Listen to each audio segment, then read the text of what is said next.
The silence of space broke with a single transmission that would change everything. Commander Jake Morrison sat in his monitoring station on Luna Base, watching the endless stream of data from deep space sensors. It was just another night shift until the emergency beacon started flashing red. "What the hell?" Jake muttered, pulling up the signal analysis. The transmission was weak, coming from the outer rim territories where few ships traveled. As the computer cleaned up the static, a voice emerged from the darkness between stars. "This is the colony world Kepler-4 for to be. We are sending this message to anyone who might hear us. We are the Zalani people. We have lived in peace on our world for 300 years. We grow crystals that sing in the wind. We build cities that float on our lakes. We have never harmed another living being." Jake leaned forward, his coffee growing cold.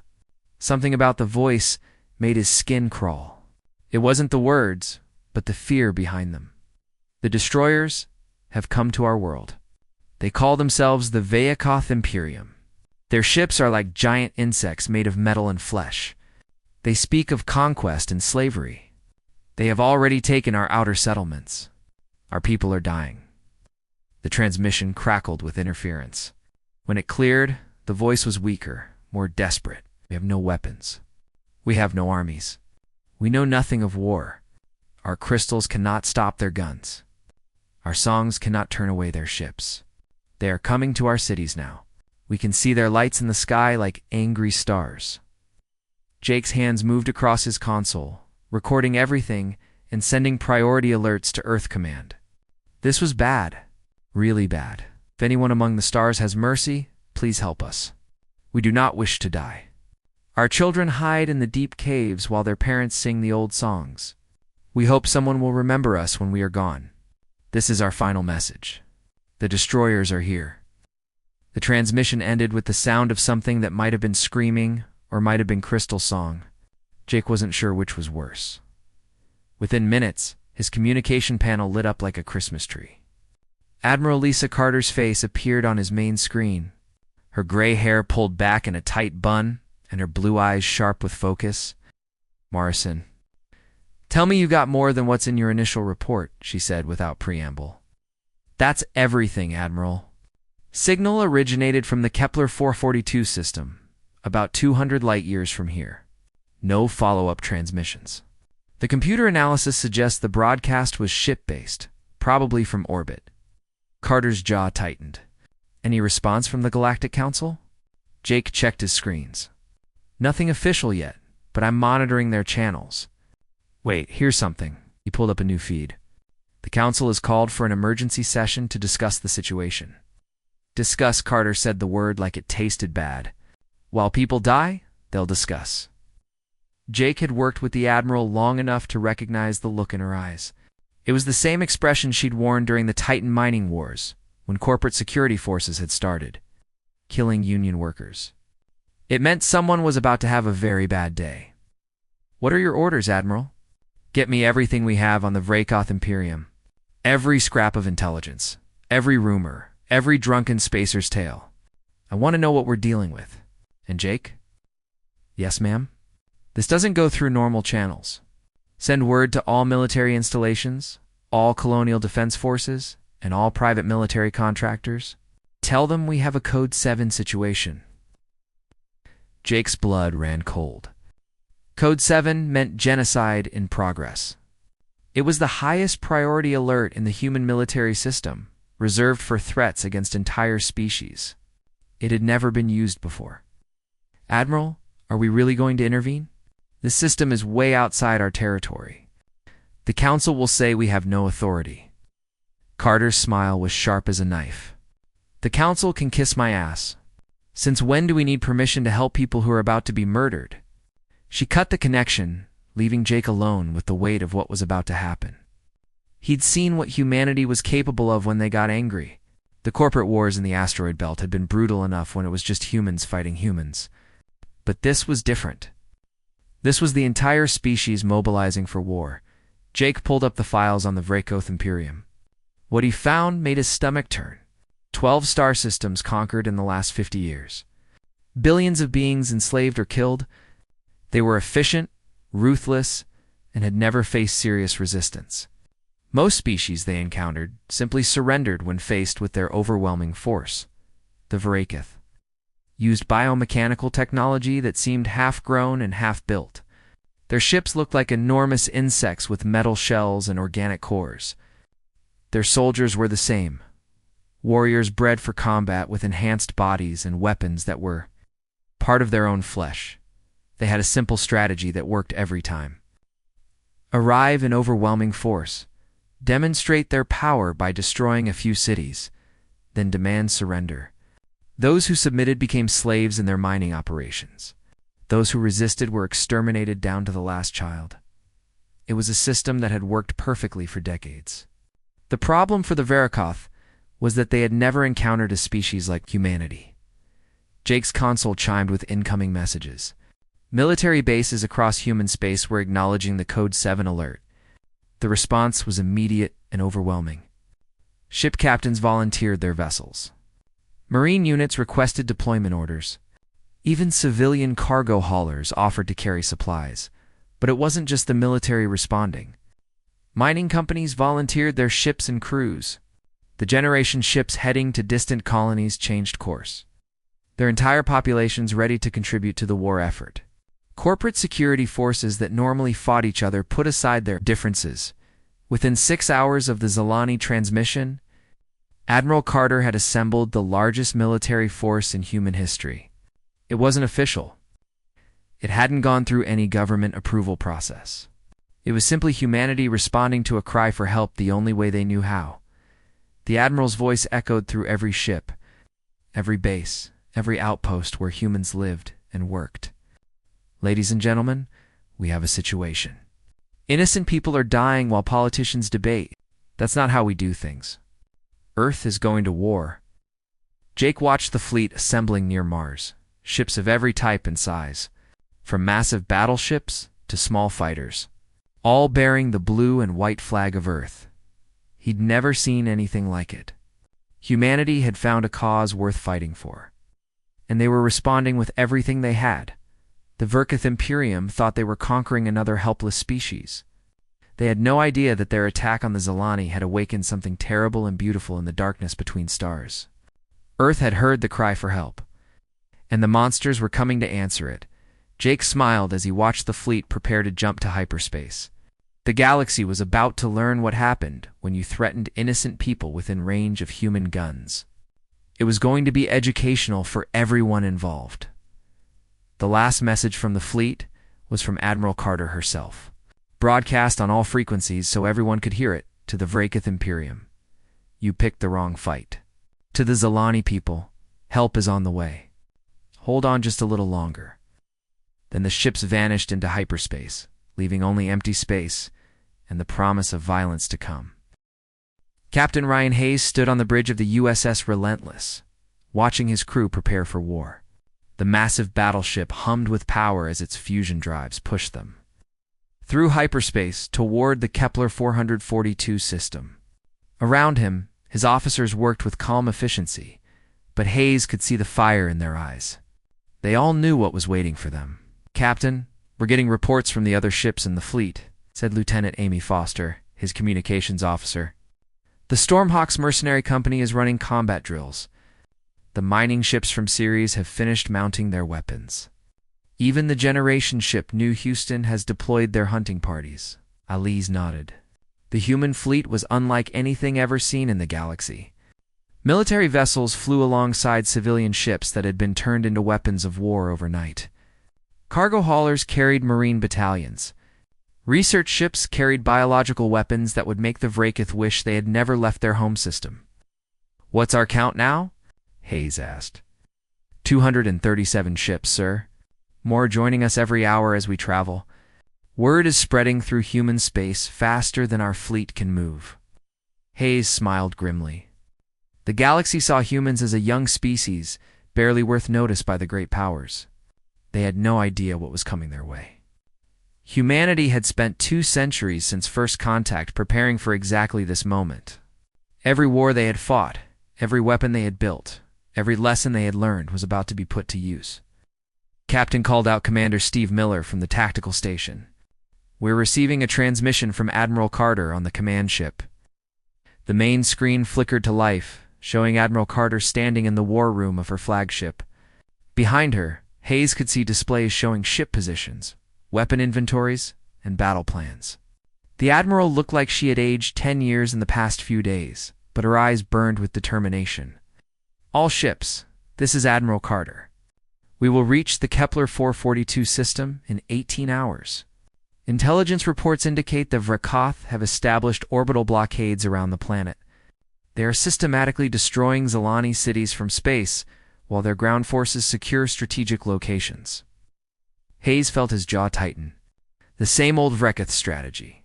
Crush resistance from orbit, then move in to collect the survivors for slave labor. The enemy has approximately 40 ships in system, ranging from destroyers to battleships. Their technology is biomechanical, using living tissue combined with metal armor. They regenerate damage but are vulnerable to extreme heat and specific biological agents. Hayes glanced at his weapons officer, Lieutenant Kate Williams. She was grinning like a wolf. The Relentless carried the most advanced plasma weapons in human space. If the Vrakoth were vulnerable to heat, they were about to have a very bad day. Our mission is simple, Carter continued. Save the Zilani people and eliminate the Vraco threat permanently. We are not here to take prisoners or negotiate. We are here to demonstrate that attacking innocent people within range of human weapons is a fatal mistake. The transmission switched to show Colonel Maria Santos, commander of the Stormhawks Mercenary Company. The legendary soldier looked exactly like Hayes expected, scarred, tough, and ready for violence. Her company had fought in every major conflict in human space for the past 30 years. My people are ready, Admiral, Santos reported. We've been training for boarding operations during the journey. The Vrakoth use bioships with organic corridors and living walls.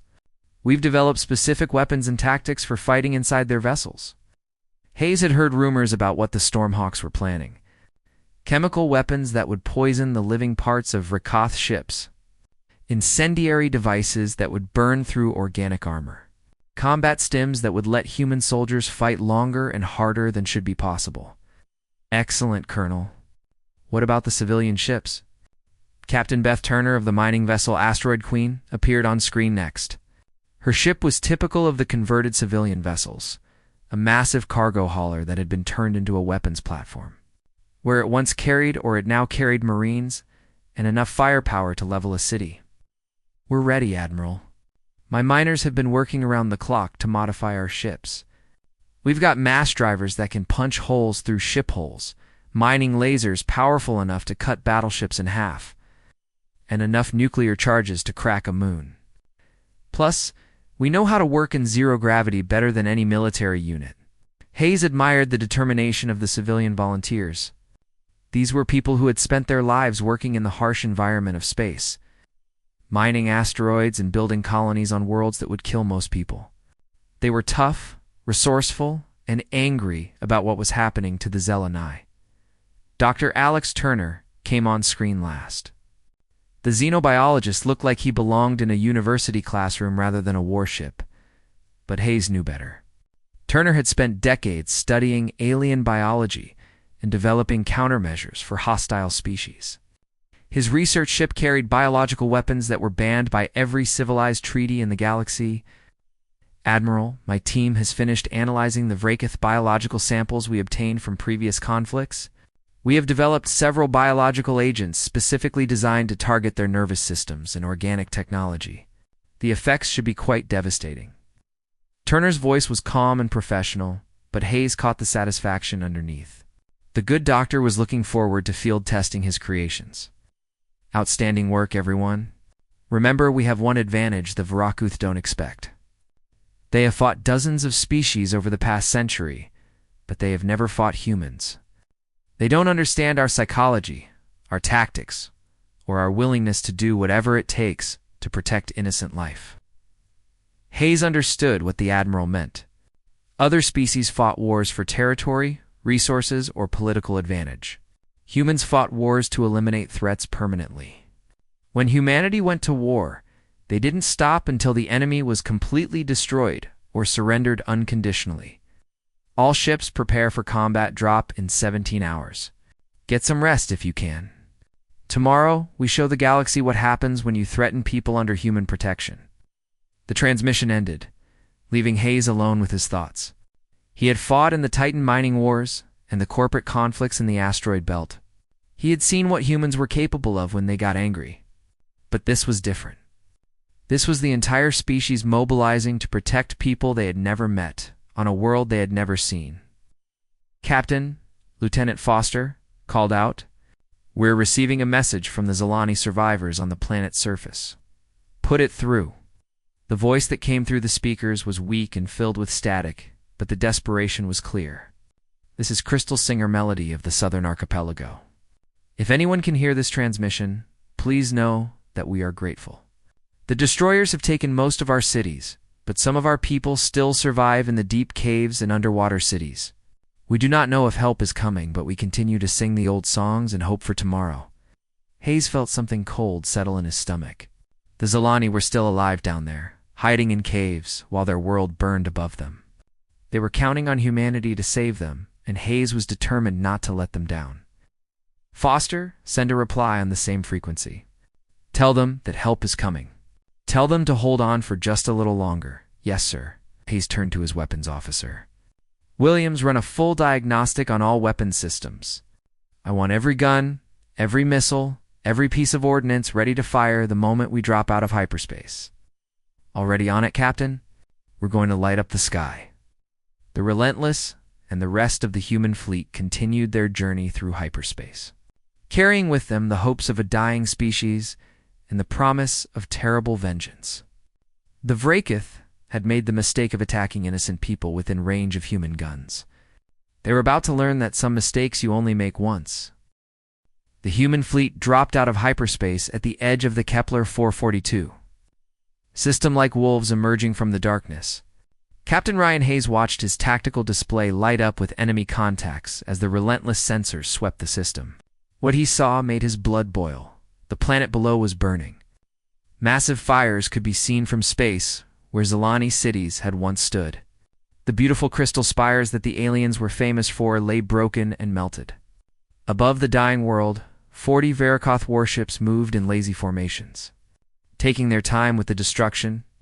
"Captain, I'm reading massive energy signatures from the planet's surface," reported Commander Steve Miller. "The Vraekith are using orbital bombardment weapons. They're systematically destroying every population center." Hayes keyed his communication system. "All ships, this is Captain Hayes. We have visual confirmation of ongoing genocide. Rules of engagement are now weapons-free. Repeat, weapons-free on all Verakoth targets." The response was immediate and savage. The USS Relentless opened fire first, its plasma cannons sending streams of superheated gas across space toward the nearest Vraekith destroyer.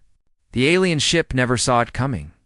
The plasma hit its biomechanical hull and burned through the living tissue like acid, exposing the metal skeleton underneath. Around the flagship, the rest of the human fleet joined the attack. Mining ships that had been converted to warships fired their mass drivers, sending tungsten rods at incredible speeds into Vraekith formations. The impacts were devastating, punching clean through ship hulls and leaving massive holes that bled atmosphere and alien blood. Admiral Lisa Carter watched the battle from her command ship with grim satisfaction. "All ships, this is Admiral Carter. Show these monsters what happens when they hurt innocent people." The Vraekith fleet tried to respond, but they were completely unprepared for the fury of the human attack. Their bioships were designed to fight other species that followed civilized rules of war. They expected formal challenges, organized formations, and tactical positioning. Instead, they faced an enemy that had no interest in fair fighting. The Stormhawk's mercenary fighters came in from multiple directions, using hit-and-run tactics that confused the Vraekith targeting systems. Colonel Maria Santos led her squadron personally, her fighter weaving between enemy ships while firing missiles that carried biological payloads. "Santos to all fighters," she called over the radio. "Remember, we're not here to play fair. We're here to win ugly." Her missiles hit a Vraekith battleship and released Dr. Alex Turner's biological weapons into the ship's atmosphere. The alien crew began dying within minutes as the engineered virus attacked their nervous systems. The massive ship shuddered and listed to one side as its biomechanical systems failed. Captain Beth Turner of the mining vessel. Asteroid Queen had positioned her converted cargo hauler behind one of the planet's moons. When a group of Vrakoth cruisers moved past her hiding spot, she opened fire with mining lasers that had been modified for combat. "Asteroid Queen to all ships," she announced calmly. "These mining lasers can cut through solid rock. Let's see how they do on bug ships." The answer was spectacular. The industrial lasers sliced through Varakatha armor like it was made of paper, cutting one cruiser completely in half. The two pieces of the ship spun away from each other, spilling alien bodies and biomechanical components into space. But the real shock for the Vrakoth, when the human ships began ramming attacks. The generation ship New Houston, carrying 1 million colonists, had been converted into a massive assault platform. Captain Dan Roberts drove his ship straight into the center of a Vrakoth formation, its reinforced hull crushing smaller enemy vessels. "New Houston to fleet," Roberts called out as his ship plowed through enemy lines. "We didn't come this far to watch. All colonists to battle stations. Time to earn our new home." The Vrakoth Queen Mother, commanding from her bioship deep in the system, watched her fleet being destroyed with growing horror. Her species had conquered dozens of worlds using the same tactics. Arrive with overwhelming force, demonstrate superior power, accept surrender. It had always worked. But these humans didn't surrender. They didn't even seem afraid. They fought like they enjoyed it, using weapons and tactics that violated every civilized rule of war. When her ships tried to retreat and regroup, they found human vessels already positioned to cut them off. "All ships fall back to defensive positions around the command vessel," she ordered. "Prepare to broadcast surrender terms to the humans." But Admiral Carter had other plans. "Attention Varaka fleet. This is Admiral Carter of the Earth Defense Force. You have 30 seconds to abandon your ships and prepare to be taken prisoner. Any vessel that does not immediately surrender will be destroyed. This is your only warning." The Queen Mother bristled at the ultimatum. "Human Commander, you do not understand who you are dealing with. The Varakoth Imperium has conquered 12 star systems. We are a superior species with advanced technology and centuries of military experience." Carter's response was broadcast on all frequencies, so every ship in both fleets could hear it. "Lady, I don't care if you've conquered 100 systems. You made one mistake. You hurt innocent people. Now we're going to hurt you back. Permanently." The 30 seconds passed with no Vrakoth surrenders. Carter nodded to her weapons officer. "All ships, execute Order 77. Order 77 was something new in human military doctrine.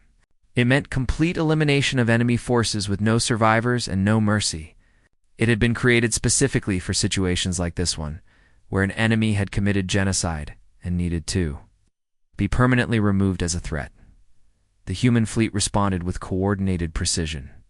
Every ship fired at once, creating a devastating barrage that overwhelmed the remaining Vrakoth vessels. Plasma cannons, particle beams, nuclear missiles, and kinetic weapons all found their targets simultaneously.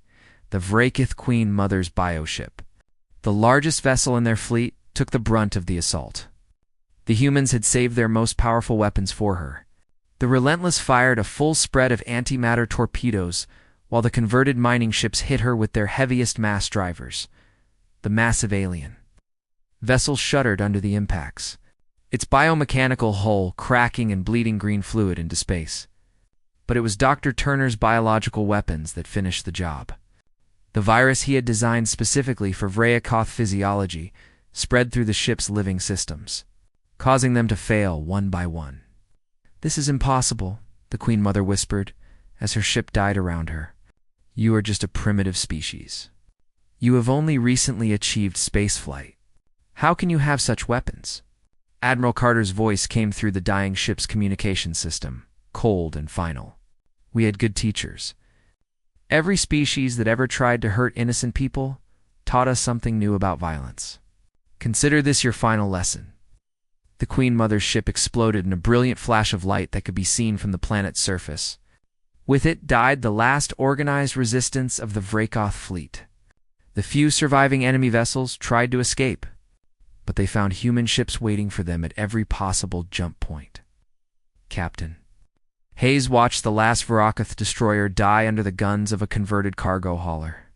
The battle had lasted less than 6 hours from first contact to final enemy destruction. It was the most one-sided victory in human military history.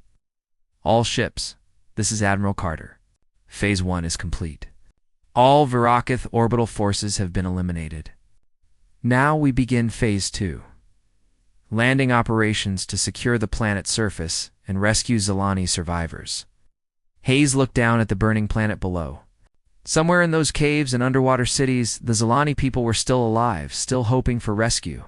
The hard part was just beginning, but the human fleet was ready. They had come to save innocent lives, and they weren't leaving until the job was done. The burning cities of Kepler 4-4 to be cast an orange glow across the night sky as human. Dropships descended through the atmosphere. Commander Pete Johnson watched the surface approach through the viewport of his assault craft, feeling sick at what he saw below. The Vrakoth had been thorough in their destruction. "Look at this mess," muttered Sergeant Lucy Adams, checking her rifle for the 3rd time.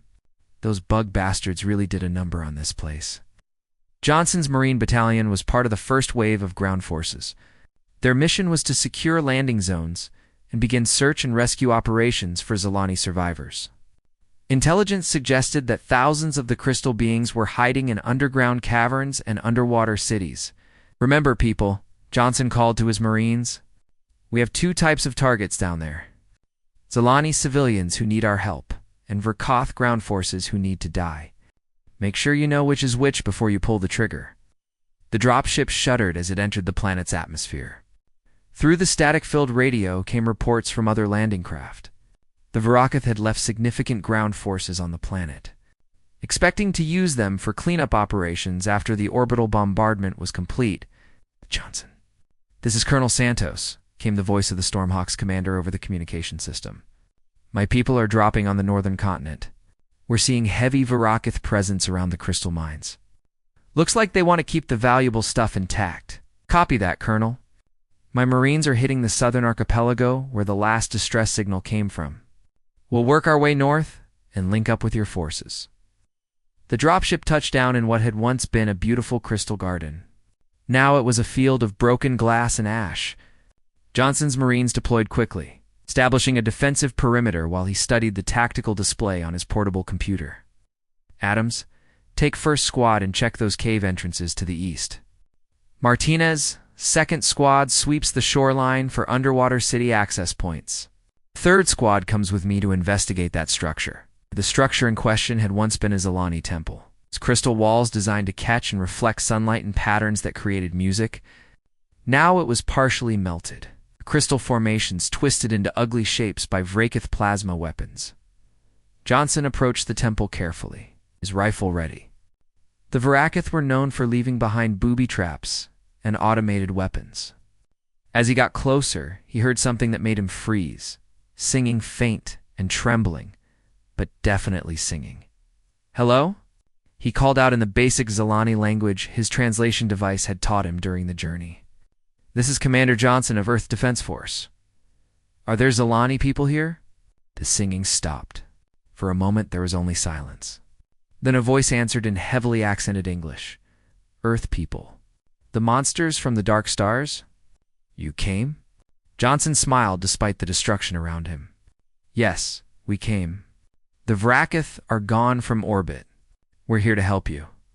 A section of what looked like solid crystal wall suddenly became transparent, revealing a hidden chamber inside the temple. Dozens of Zilani huddled together in the small space, their crystalline bodies dim with fear and exhaustion. They looked like living sculptures made of colored glass, beautiful even in their terror. "We thought you were legends," said the Zilani who had spoken first. "Stories from the outer systems about warriors who came when innocents were in danger. We did not believe such people existed." "Exist," Johnson said grimly. "And we keep our promises. How many of your people are still alive?" "Perhaps 10,000 in the deep caves. Maybe 5,000 more in the underwater cities. The destroyers killed so many, Zolani's voice broke like crystal wind chimes in a storm. Our children, our elders, our singers, all gone. Johnson felt the familiar cold rage settling in his chest. It was the same feeling he had experienced during the corporate wars when he found mining camps full of dead workers. Some things were unforgivable. "Sir," came Sergeant Adams' voice over the radio. "We found something you need to see. Cave system, half a kilometer east of your position. Bring the medical team." Johnson left a squad to protect the temple survivors and made his way to the cave entrance. What he found there made him want to start the war all over again. The cave mouth was partially collapsed, obviously from deliberate Vrakith explosives. Emergency digging equipment had been set up by his Marines, and they were pulling Zolani bodies from the rubble. "How many?" Johnson asked quietly. "Maybe 300, sir." Looks like they were trying to seal themselves in when the Vrakith found them. The bugs used some kind of gas weapon. These people suffocated in their own shelter. Johnson knelt beside one of the bodies. It was a Zolani child, no bigger than a human 10-year-old, its crystal body now dark and cold. He had seen plenty of death in his military career, but the deliberate murder of children always hit him hardest. "Adams, get on the radio to Admiral Carter. Tell her we need Dr. Turner's special weapons released for ground operations. Full authorization for biological warfare." "Sir? Are you sure? Those weapons are pretty nasty, even by our standards." Yes. "I'm sure. The Vrakith want to play with poison gas? Let's show them what real chemical warfare looks like." Across the planet, similar scenes were playing out as human forces encountered the aftermath of Rakath occupation. Colonel Santos had found mass graves near the crystal mines. Captain Roberts from the New Houston had discovered entire underwater cities filled with poisoned water. The reports that came in over the military communication network painted a picture of systematic genocide. The Vrakith had not been content with simple conquest. They had enjoyed the killing, taking their time to cause maximum suffering before moving on to the next target. Dr. Alex Turner received Johnson's request for biological weapons with grim satisfaction. His research ship was still in orbit, manufacturing the special agents he had designed during the journey to Kepler 44b. "This is Dr. Turner to all ground forces," he announced over the fleet communication system. "I am releasing Biological Agent 17 for immediate deployment. This weapon specifically targets Vrakith nervous systems and will cause extreme pain before death. Use it liberally." The human forces on the ground received their new weapons with enthusiasm. The biological agents came in aerosol dispensers that could be attached to standard military equipment. When deployed, they created clouds of engineered viruses that would seek out and destroy any Vrakith in the area. Johnson's Marines encountered their first group of surviving Vrakith ground forces 3 hours after landing. The aliens had set up a defensive position in the ruins of a Zilani city, using the bodies of dead civilians as cover for their weapons. "Third Squad, deploy the special weapons on my mark," Johnson ordered. "Let's see how these bugs like their own medicine." The biological agents spread through the Vrakith position like invisible death. Within minutes, the alien soldiers were screaming as their nervous systems began to shut down. The viruses ate through their biomechanical enhancements. Turning their own technology against them, Johnson watched the Vrakith die without mercy or regret. These were the same creatures who had poisoned Zolani children in their hiding places. As far as he was concerned, they had earned every second of suffering they experienced. All squads advance and secure the area. Any Vrakith survivors are to be taken prisoner for intelligence purposes.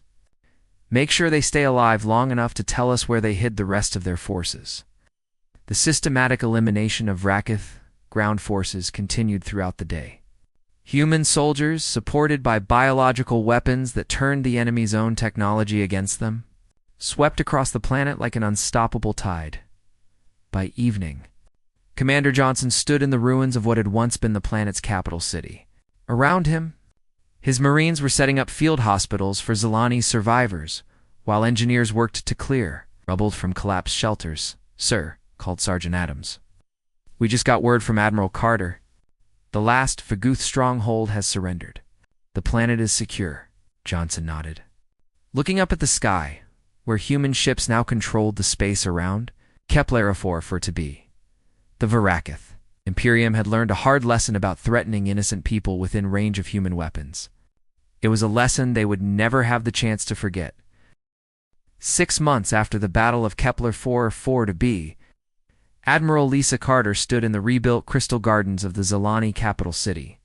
The beautiful singing towers had been reconstructed with human engineering help, and their music once again filled the air with harmony. It was a sound of hope rising from the ashes of genocide. "Admiral, the Galactic Council delegation has arrived," reported Captain Ryan Hayes as he approached across the crystal pathways. "They seem nervous." Carter smiled coldly. The Council had been sending increasingly urgent messages. Ever since word of the Vracoth Imperium's complete destruction had spread through the galaxy, 43 star systems had heard the news that humanity had wiped out an entire spacefaring civilization in less than a week. "Let them be nervous," Carter said. "They had their chance to help the Zilani people. Instead, they chose to debate while innocents died." The Council delegation consisted of representatives from 12 major galactic powers. They had come to Kepler 4 for to be, expecting to negotiate with a primitive species that had gotten lucky in one battle. What they found instead was a human fleet that had grown to over 800 ships as volunteers, continued to arrive from across human space. Ambassador Krell of the hegemony was the first to speak when the delegation met with Carter in the new Zilani government building. His reptilian features showed obvious discomfort as he looked around at the human soldiers providing security. "Admiral Carter, the Galactic Council is deeply concerned about recent events. The complete extermination of the Vracoth species sets a dangerous precedent for galactic civilization." Carter's expression didn't change. "Ambassador, the Vracoth were committing genocide. We stopped them. I fail to see the problem." "The problem," interjected Ambassador Thysis of the Trade Federation, "is that your species acted without authorization from any galactic authority. You cannot simply declare war on whoever you please." "Watch us," Carter replied simply. The delegates shifted uncomfortably. They had come expecting to deal with a species that would respect galactic law and diplomatic protocol. Instead, they found humans who seemed completely uninterested in following rules they had no part in making. "Ambassador, of the neutral zone tried a different approach." "Admiral, surely you understand that there must be legal processes for dealing with interstellar conflicts. If every species began acting unilaterally, the galaxy would descend into chaos." Carter stood and walked to the window that overlooked the memorial plaza where thousands of Zilani names were carved in crystal to honor the dead. "Ambassador, let me explain something to you about human philosophy. We don't care about your laws when innocent people are dying. We don't care about your protocols when children are being murdered. We care about doing what's right." "But who decides what is right?" demanded Ambassador Krell. "You cannot make yourself judge and executioner for the entire galaxy." "We just did," Carter said, turning back to face the delegation. "And we'll do it again every time someone decides to commit genocide within range of our guns." Dr. Alex Turner entered the room, carrying a datapad filled with intelligence reports. His research teams had been analyzing Vracoth technology and communication records for months, uncovering the full scope of their crimes. "Admiral, the Council delegates might be interested in what we found in the Vracoth databanks," Turner said with a smile that made several aliens step backward. "Please, Doctor, share your findings." Turner activated a holographic display that showed a galactic map with red markers indicating Vracoth attacks. Over the past century, the Vracoth Imperium destroyed 43 star systems and killed an estimated 12 billion sentient beings. They kept detailed records of their methods, including experiments in biological warfare and torture techniques. The Council delegates stared at the display in horror. Several species they recognized had simply vanished from galactic communication decades ago. Now they knew why. "The interesting part," Turner continued, "is that the Galactic Council received distress calls from 17 of these systems. In every case, the Council chose to avoid involvement due to jurisdictional issues or political complications." Ambassador Thysis protested weakly. "The Council cannot intervene in every local conflict. We must consider the broader implications of military action." While you were considering implications, Carter said coldly, billions of people died screaming. You had the power to stop the Vrakith decades ago, but you chose politics over lives. We chose differently. Commander Pete Johnson joined the meeting, his uniform still bearing the dust of reconstruction work. His Marines had spent months helping the Zilani rebuild their world while hunting down the last Vrakoth holdouts. Admiral, I have the final casualty reports, Johnson said. We found evidence of Vrakoth atrocities on 47 different worlds. Total death count is now estimated at over 15 billion beings. The council delegates sat in stunned silence. The number was so large it was almost incomprehensible. Ambassador Vex finally found his voice. Even if the Vrakoth were criminals, your response was excessive. You exterminated their entire civilization without trial or due process. Carter's eyes turned ice cold. Due process? Like the due process they gave the Zilani children they gassed in the caves? Like the due process they gave the billions of other innocents they murdered over the past century? She activated another holographic display showing images recovered from Vrakoth databanks. The scenes of systematic torture and execution made several council delegates turn away in disgust. This is what your due process accomplished, Carter continued. While you debated in formed committees, the Varakath perfected the art of genocide. We put a stop to it permanently. Colonel Maria Santos entered the room wearing the black uniform of the newly formed Human Colonial Protection Service. The organization had been created after the battle to formalize humanity's commitment to protecting innocent life throughout the galaxy. Admiral, I have reports from our patrol fleets, Santos said. 3 separate species have requested human protection after receiving threats from aggressive neighbors. The Keth Republic is asking for defensive treaties, and the Peaceful Alliance wants to establish formal diplomatic relations. Oh. Carter nodded. Approved. Deploy protection service fleets to all requested locations. Ambassador Krell stood abruptly. This is intolerable. You cannot establish a private military force that operates outside galactic law. We're not asking for permission, Carter replied. We're informing you of facts. Humanity now patrols the Outer Rim systems. When innocent people call for help, we answer. When bullies and conquerors threaten the peaceful, we stop them, permanently. The council delegation exchanged worried glances. They had come to negotiate with what they thought was a single angry species. Instead, they found an entire civilization that had reorganized itself around the principle of protecting innocent life through overwhelming force. What do you want from the council? Ambassador this asked desperately. No, nothing, Carter said. We don't need your approval, your funding, or your cooperation. We're perfectly capable of handling galactic security ourselves. You can join us, ignore us, or get out of our way.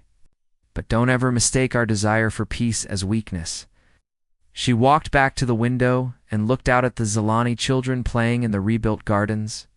Their crystal bodies caught the sunlight and created rainbow patterns on the ground. It was beautiful and peaceful, and it existed because humans had been willing to become monsters to protect it. The galaxy has a choice, Carter said without turning around. You can continue to debate while innocents die, or you can start taking action to protect them. Either way, humanity will do what needs to be done. Crystal Singer Melody, the Zilani who had sent the original distress call, entered the room carrying a small crystal sculpture. She approached Admiral Carter with the reverence of someone greeting a savior. Admiral Carter, on behalf of all Zilani people, we present this gift. It is carved from the crystal that grew where our children's blood fell. We call it the Tears of Gratitude. It will sing forever of the day the monsters of Earth answered our cry for help. Carter accepted the sculpture, feeling its weight and warmth. We were honored to help, Crystal Singer. Your people deserve to live in peace. The galaxy is safer because you exist, Melody said simply. When others would not act, you became the monsters we needed. The council delegates filed out of the room in silence, leaving Carter alone with her officers in the singing crystal. Through the window, she could see human ships in orbit, their blue and white flags visible against the stars. The galaxy had learned a simple truth. Humanity didn't want to rule the stars. They wanted to protect them. And that made them the most dangerous and necessary species in known space. Commander Johnson broke the silence. "Admiral, we have new volunteers arriving every day. Young people from every human colony asking where they can sign up to protect innocent life." Carter smiled. "Tell them the same thing we tell everyone. Welcome to the Human Colonial Protection Service. The monsters are recruiting.